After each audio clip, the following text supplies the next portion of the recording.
O Supremo Tribunal Federal formou maioria a favor da contribuição assistencial a sindicatos. Esta contribuição assistencial terá o seu valor definido pelos próprios trabalhadores, sindicalizados ou não, em acordos e convenções coletivas de trabalho, o que é muito diferente do imposto sindical. Para falar com a gente sobre essa questão, nós conversamos agora com o Clemente Gans Lúcio, que é sociólogo e coordenador do Fórum das Centrais Sindicais. Clemente Gans Lúcio, tudo bem? Prazer te receber no Revista Brasil TVT. Seja bem-vindo. Obrigado, bom dia a todos e todas que nos acompanham. É prazer estar com vocês aqui no programa. Clemente, vamos falar então desta decisão do STF. Já formou maioria aí, nesse caso especificamente contra em favor da contribuição assistencial que os sindicatos irão cobrar. Queria te ouvir sobre essa importante decisão, uma vez que é muito questionado. Uns dizem que vai votar o imposto sindical, outros falam que é muito diferente. Queria te ouvir a respeito dessa decisão do Supremo Tribunal Federal. Bom, primeiro, essa é uma decisão importante porque o tribunal está revendo sua decisão que começou a ser tomada em meados da década passada, 2015, 2016. Com a reforma trabalhista em 2017, o imposto sindical foi praticamente extinto e agora o tribunal passa a rever a sua decisão porque considera correto que os trabalhadores e as trabalhadoras contribuam com o sindicato quando este produz e processa negociações coletivas que geram acordos ou convenções coletivas no qual são definidos os direitos e as condições salariais. O salário, o reajuste salarial, o aumento salarial, o piso dos salários de uma categoria, o auxílio alimentação, benefício saúde, vale transporte, as condições de trabalho, jornada de trabalho, proteção das mulheres grávidas, o afastamento para a maternidade e a paternidade, ou seja, são dezenas de direitos que os sindicatos conquistam por meio das negociações coletivas e o que o tribunal está dizendo é que é correto, em assembleia, os trabalhadores decidirem qual é a contribuição que será dada ao seu sindicato quando este promove negociação coletiva, celebra acordos e convenções coletivas. Essa contribuição negocial é muito diferente do imposto sindical, que era um imposto pago por todos os trabalhadores, independente se o sindicato fazia ou não negociação. O que está sendo agora decidido pelo tribunal, e é o que defendem as centrais sindicais, é que os trabalhadores contribuam com o seu sindicato quando este efetivamente presta esse serviço de representação coletiva. E Clemente, você falou bem aí de um período do década passada que mudou bastante essa relação trabalhador-sindicato, legislação da contribuição sindical. E nesse período a gente viu também vários retrocessos de direitos trabalhistas para diversas categorias de um modo geral. A gente consegue fazer uma vinculação disso com talvez aí esse fim da contribuição sindical e agora com essa nova modalidade, se isso ajudaria também os trabalhadores a terem mais acesso a direitos e garantir o que de fato lhe pertence. Exato, a reforma trabalhista de 2017, além de retirar uma série de direitos, de flexibilizar formas de contratação, permitir ajuste de jornada de trabalho, muitas vezes com várias regras trabalhistas sendo flexibilizada contra os trabalhadores, aquela legislação também disse que a negociação passaria a ter um grande poder de regular as relações de trabalho. Mas, ao mesmo tempo, ela feriu de morte os sindicatos, porque ela retirou toda a capacidade de financiamento do sindicato. Ou seja, a legislação diz que o sindicato agora pode muito por meio da negociação e, ao mesmo tempo, retirou o poder de negociação dos sindicatos, retirando o financiamento e, inclusive, reduzindo o papel dos sindicatos na negociação. O que as centrais sindicais vêm tratando com o governo federal e com os empresários é recolocar uma legislação que valorize a negociação coletiva, empodere os sindicatos para fazer a negociação e a representação e dê aos acordos e convenções coletivas efetivo poder, inclusive para rever muitos dos aspectos que a legislação em 2017 alterou contra os trabalhadores. E o financiamento é uma dimensão importante, porque o sindicato não consegue fazer esse trabalho todo se não tiver capacidade de financiamento. Como organiza uma assembleia, organiza o processo de negociação, contrata assessoria jurídica, assessoria econômica, organiza as mobilizações, muitas vezes realiza greves. Tudo isso custa muito dinheiro e é muito importante que, de forma autônoma, os sindicatos financiem suas formas de organização, suas formas de luta e que esse financiamento venha dos trabalhadores e das trabalhadoras que decidam em assembleia com quanto eles querem contribuir para que o sindicato faça esse trabalho. Agora, Clemente, a própria reforma trabalhista, quando foi aprovada, antes de ser aprovada, muitos questionavam e diziam que ela precisava, que ele iria gerar mais empregos e ia dar mais autonomia ao trabalhador. Após a aprovação dessa reforma trabalhista, o que vimos foi totalmente o contrário.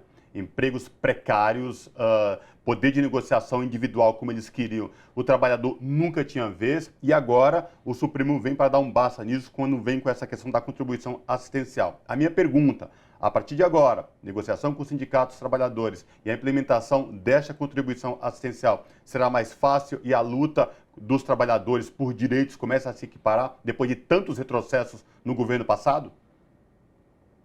Veja, é importante a gente considerar que o que os sindicatos têm de desafio pela frente são questões bastante complexas. Há mudanças profundas que estão acontecendo na base do sistema empresarial, novas tecnologias, digitalização, inteligência artificial, reorganização das empresas.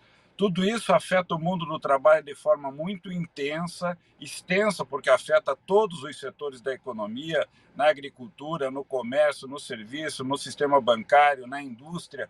Todos os setores estão afetados por essas mudanças e o mundo do trabalho passa por transformações que são transformações profundas.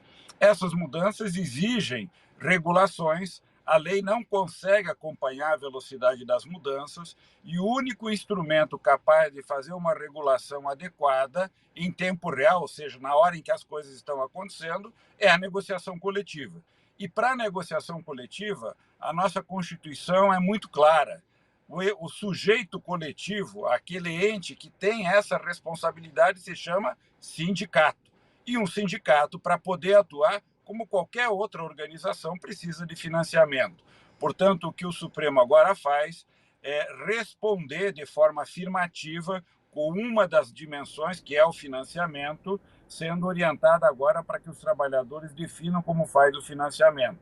E com o financiamento adequado, cabe ao sindicato organizar as pautas, organizar o processo de negociação, preparar as mobilizações, ouvir dos trabalhadores e das trabalhadoras quais são os problemas que eles querem resolver na negociação coletiva e de forma organizada, mobilizada para negociações que possam recuperar direitos, rever mudanças que foram perversas para os trabalhadores e as trabalhadoras e, evidente, principalmente, olhar para as mudanças e fazer uma boa regulação para que os empregos sejam gerados, para que os empregos tenham qualidade, sabendo que o emprego será gerado se a economia estiver crescendo, se houver pujança no investimento, se os empresários estiverem ampliando sua capacidade produtiva. E sempre que isso acontecer, que venha com bons empregos, com proteção social, laboral e previdenciária para todos os trabalhadores e todas as trabalhadoras.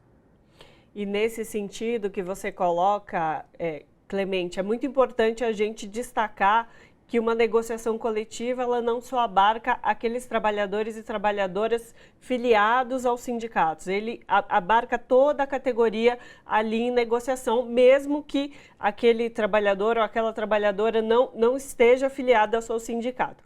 Mas o que eu queria trazer um ponto é que nos últimos anos, assim, essa mudança do mercado fez com que se criasse um mito também de que o sindicato ficou anacrônico a essa relação com o mercado, né?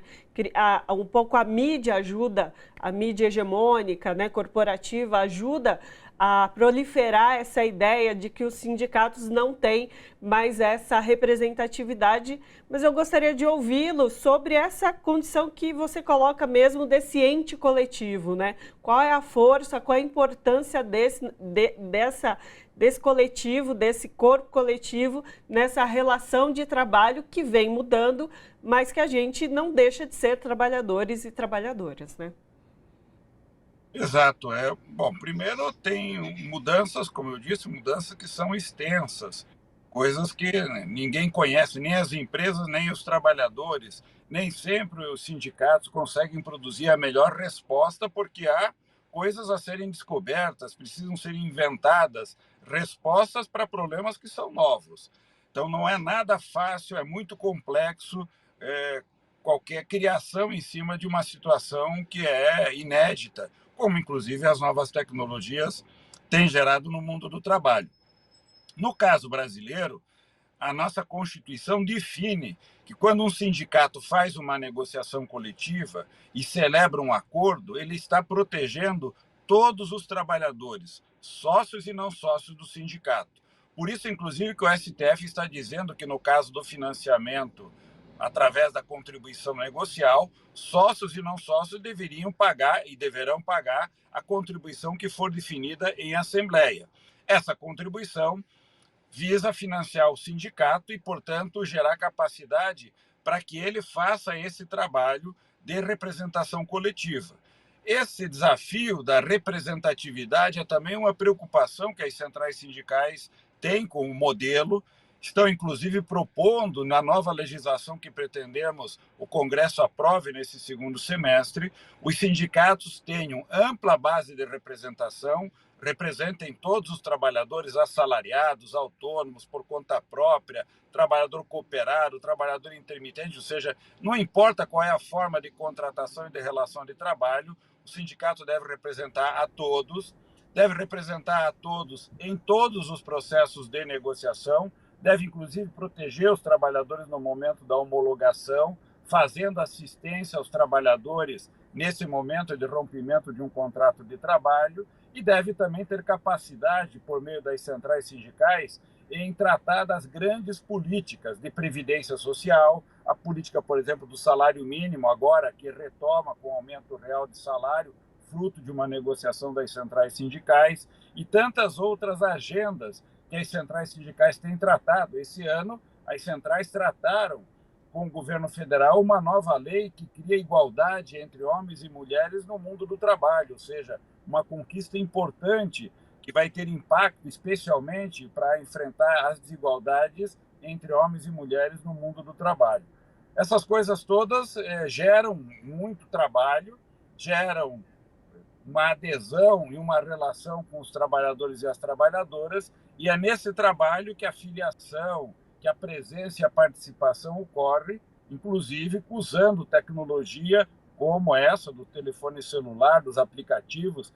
Vários sindicatos hoje já fazem assembleias virtuais, fazem pesquisas, fazem votações por meio dos sindicatos. Os bancários, recentemente, aprovaram sua convenção coletiva nacional com milhares de trabalhadores participando do processo deliberativo, aprovando a convenção coletiva a partir de um aplicativo no qual eles votaram se concordavam ou não com aquela negociação e com o resultado daquela negociação. Então, o investimento é um investimento para, inclusive, ampliar a participação dos trabalhadores, e é evidente que parte da grande mídia, muitas vezes, faz um trabalho de desqualificar o sindicato, porque sempre que o trabalhador está organizado no sindicato, unido em torno de uma causa, de uma luta, aumenta sua força, seu poder de pressão e sua capacidade de conquistar direitos, salários, melhores empregos. Nem todo mundo gosta desse resultado, mas os trabalhadores e as trabalhadoras sempre ficam felizes quando um sindicato consegue um bom acordo e uma boa convenção,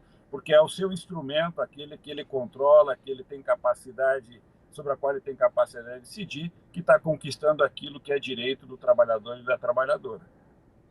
Perfeito. Conversamos com o Clemente Ganslúcio, que é sociólogo e coordenador dos fóruns das centrais sindicais. Clemente, foi um prazer recebê-lo aqui no Revista Brasil TVT e falar de um tema tão importante aí para a classe trabalhadora.